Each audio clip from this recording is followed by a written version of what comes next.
Hey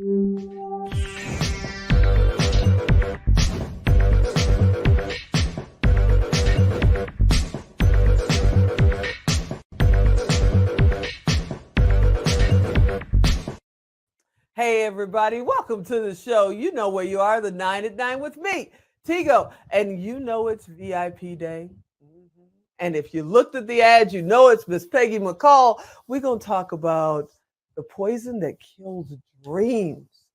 You got dream killers in your life? I know I got some in my life. We're going to talk about that, so sit right there. Woo, she's about to help me today, y'all. Sit right there. We'll be right back. Expert Talk is sponsored by Pod Nation TV, the podcast to broadcast network.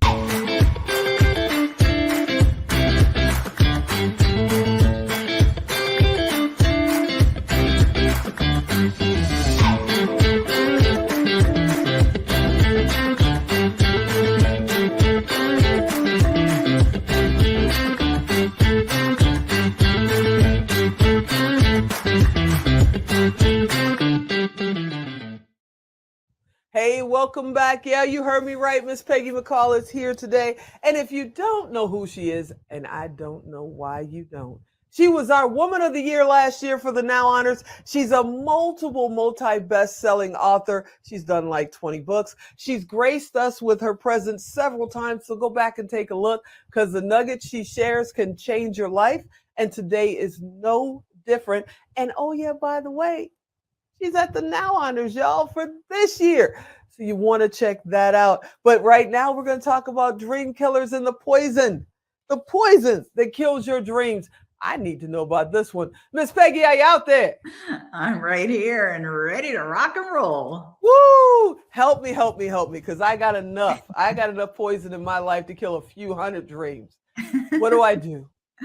Well, you got to eliminate it. All right. Poison kills dreams. So what is the poison? The poison is very simply negativity. And negativity, we were talking about this in one of our other interviews that we were blessed to do together is, negativity can be our own consciousness, right? The dialogue that's going on in your own mind. And that can certainly kill your dreams for sure. But outside stimuli, like other people ask me this all the time.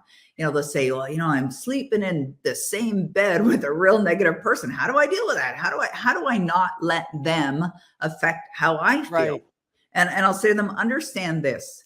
Nobody crawls inside, like goes through your ear or whatever, and goes down inside of your tummy and causes you to feel anything. You decide. You're always in control of how you feel, always. And if you're not, if you're out of control and you're allowing somebody to cause you to feel something, understand that's your thing, right? That's your deal. It's not theirs. So, I give people suggestions, like, especially if there's negativity around. There's a couple of ways you can handle it. One is you can imagine you have a plexiglass shield around you and just let it bounce off. It's not getting in, right? It's like, during COVID, there were a lot of these plexiglass shields put up in different places, right? You can't get through, like the virus isn't getting through. You can imagine the same thing. Negativity is not getting through.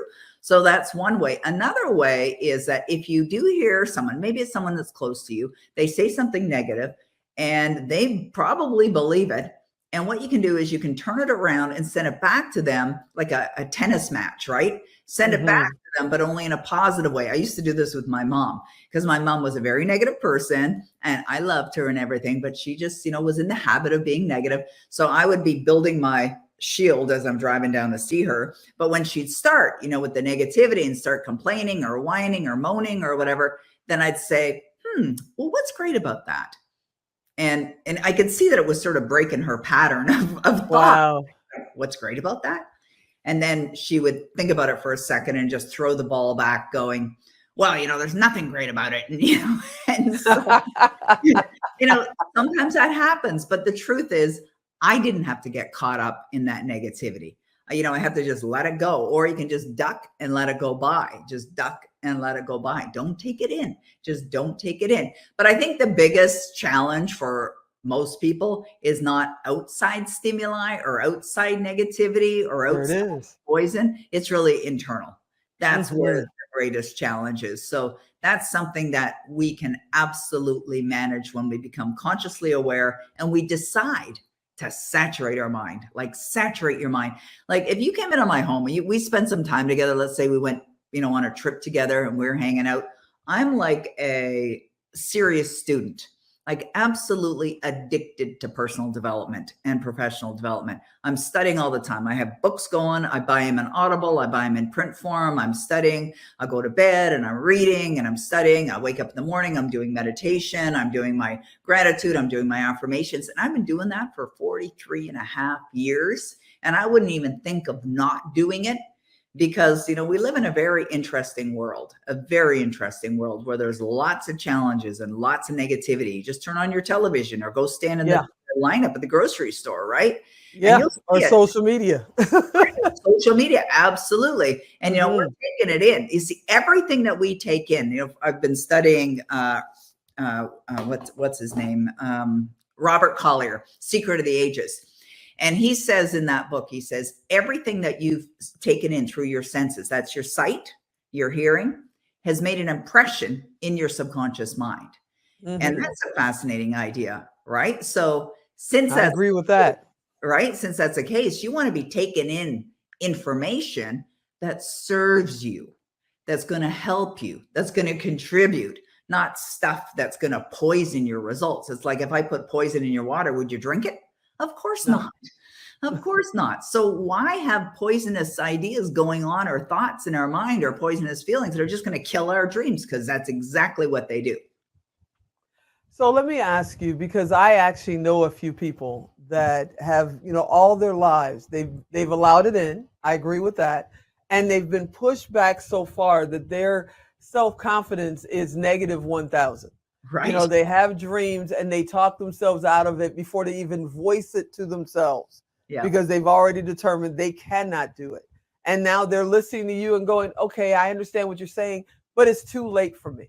It can never happen for me. I can't get out of this darkness. What would be your opinion for something like that? Well, if you're breathing, it's not too late. I mean, that's my very short version, right? If you're breathing, it's not too late. Like I remember my mom, because my mom became very aware of the business that I got involved in. And at first it was like a joke. You're writing a book, like you're going to do what? But I didn't let it in. It's just like, that's interesting. You would think that way. And that's okay. Like, I'm not going to get emotionally involved in her thoughts. But what occurred was she started to ask if she could come to my events.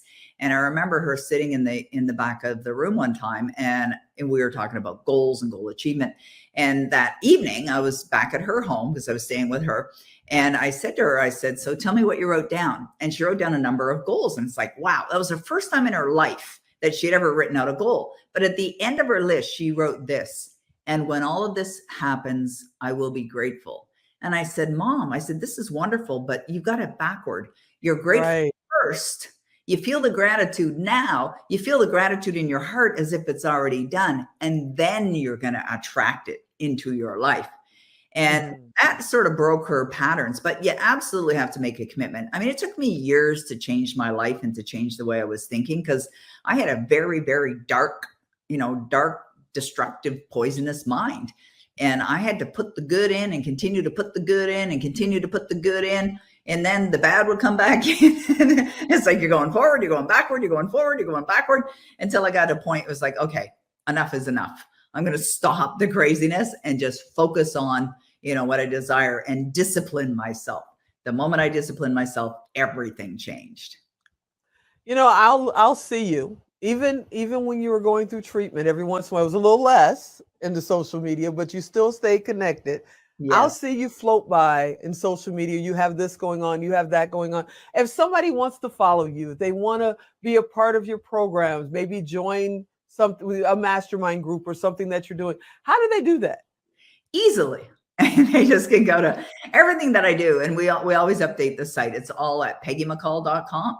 I mean, you want to find out what's going on, what our next event is, how we're serving people, free books that we give away. It's all at peggymccall.com.